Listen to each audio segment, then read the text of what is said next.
Hola, ¿qué tal? ¿Cómo están?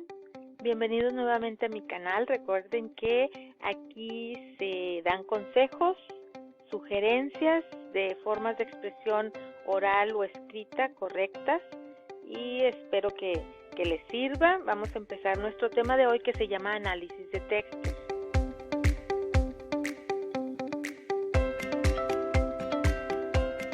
Día tras día nos enfrentamos con factores de la vida diaria, sus cotidianidades. Siempre encontramos palabras, frases, párrafos, textos, en la calle, en la escuela, en las tiendas, en la televisión, en todos lados.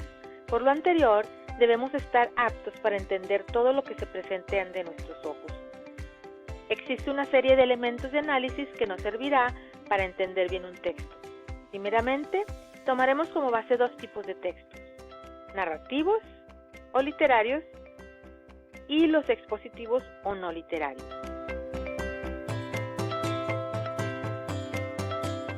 Los textos narrativos se caracterizan por tener un lenguaje subjetivo, opiniones o inferencias, también connotaciones, mientras que los textos expositivos tienen un lenguaje objetivo, es decir, sin opiniones, también denotaciones, que son los textos científicos, los informativos y los periodísticos, entre otros.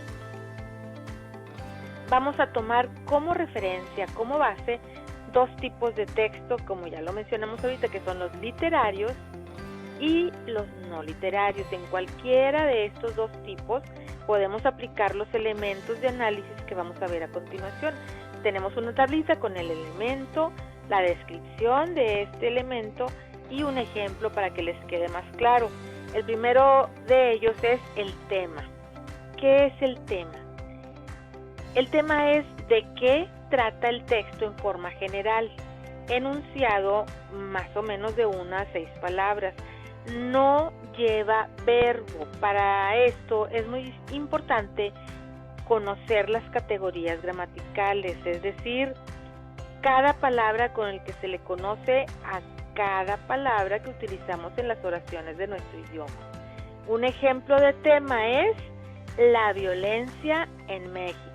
¿Se fijan? No lleva verbo. Luego tenemos la idea principal.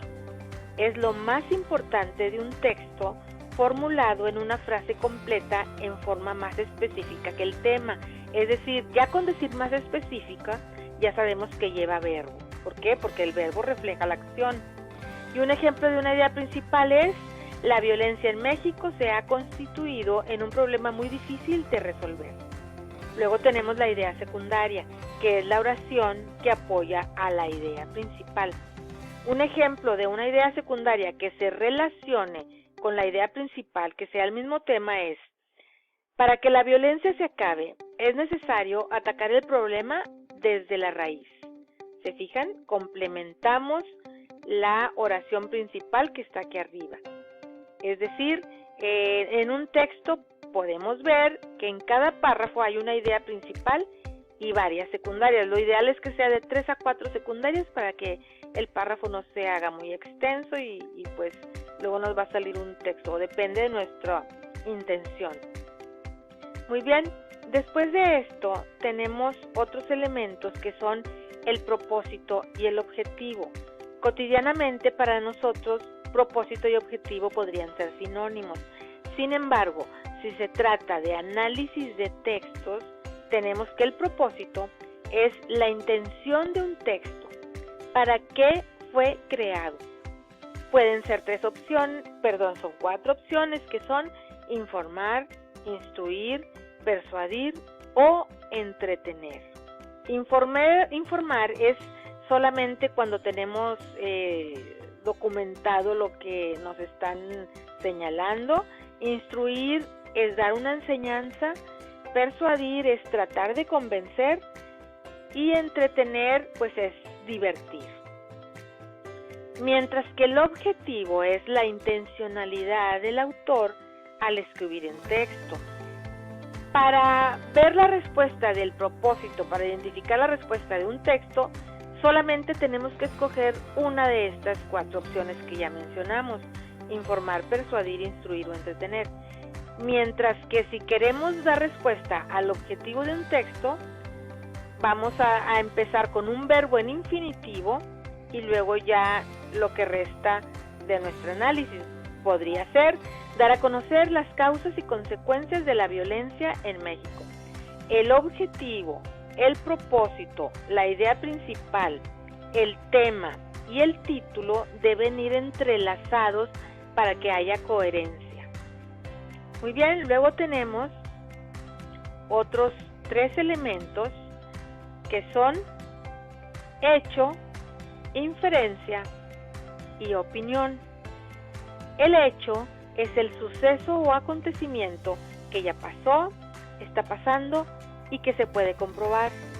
La inferencia es la suposición o deducción sobre un hecho, mientras que la opinión es juicio de valor sobre un tema, percepción personal sobre un hecho.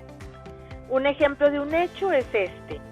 Se ha detectado un promedio de 110 casos de violencia en la Ciudad de México. ¿Se fijan?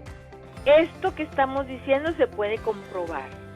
Luego, un ejemplo de una inferencia, tenemos que usar una palabra que denote que no hay certeza. Aquí está el ejemplo. Probablemente la violencia en México se acabaría si todos cooperáramos. Entonces lo podemos identificar porque la palabra probablemente, que es un adverbio, nos está diciendo que no hay certeza, por lo tanto es una suposición, deducción o inferencia.